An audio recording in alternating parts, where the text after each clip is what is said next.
ការប្រណាំងដ៏អស្ចារ្យរវាងសូវ៉ាន់និងតារានៅក្នុងព្រៃដ៏ធំនិងស្រស់ស្អាតមួយមានទន្សាយម្នាក់ឈ្មោះតារាមានមោទនភាពចំពោះជើងដ៏វែងរបស់គេណាស់ហើយគេតែងតែអួតប្រាប់សត្វដទៃថាគេគឺជាសត្វដែលរត់លឿនបំផុតនៅក្នុងព្រៃនេះនៅក្បែរនោះមានក្អែកម្នាក់ឈ្មោះសូវ៉ាន់កំពុងអង្គុយលើមែកឈើស្ដាប់តារាអួតសូវ៉ាន់សើចាក់តិចរួចនិយាយថាតារាអើយ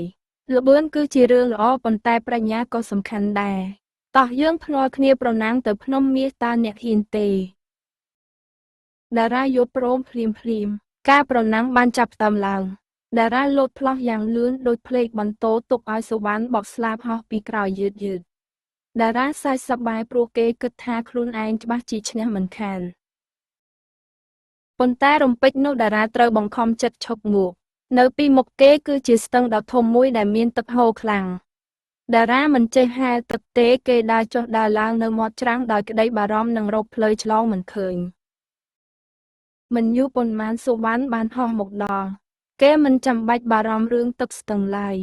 សូវ៉ាន់បកស្លាបយ៉ាងរលូនហោះរំលងទឹកស្ទឹងដ៏ធំនោះយ៉ាងងាយស្រួលធ្វើឲ្យតារាបានត្រឹមតែឈរមើលទាំងហួសចិត្ត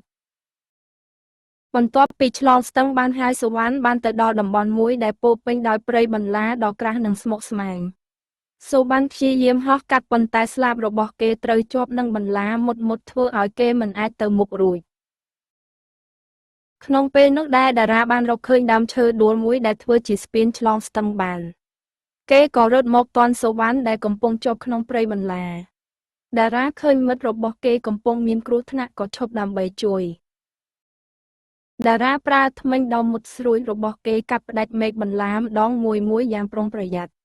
មិនយូរប៉ុន្មានសូវ៉ាន់ក៏អាចរើខ្លួនរួចពីការជាប់ជំពាក់នោះបានដោយសារតែការជួយជ្រោមជ្រែងពីតារា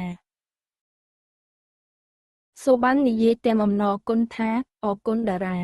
បើគ្មានអ្នកទេខ្ញុំច្បាស់ជាជាប់ទីនេះរហូតមិនខានយើងគួរតែទៅទីដៅជាមួយគ្នាតារាងក់ក្បាលយល់ព្រមគេលែងអួតអាងដូចមុនទៀតហើយពួកគេទាំងពីរបានទៅដល់កំពូលភ្នំមាសជាមួយគ្នា